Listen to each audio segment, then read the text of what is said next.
everything. Yan. Yan, ilagyan yung mga balls. Yan, balls. Yan, yan yung ulam din namin ngayon. Tapos, kasi mag-hotpot kami. Yan. Oh my God, look at that. Ah, meron pa pala, oh. Ano siya? Crab meat. Tapos may corn. Tapos may gulay. Yan.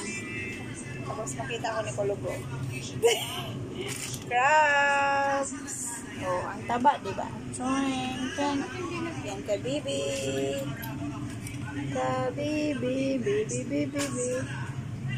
Yan, ang daming balls. Yan yung hapunan namin kasi birthday ni ate. Yan, ang takong super laki. Ding, ding, ding, ding. Tapos yan, shrimp. Tapos, abalone.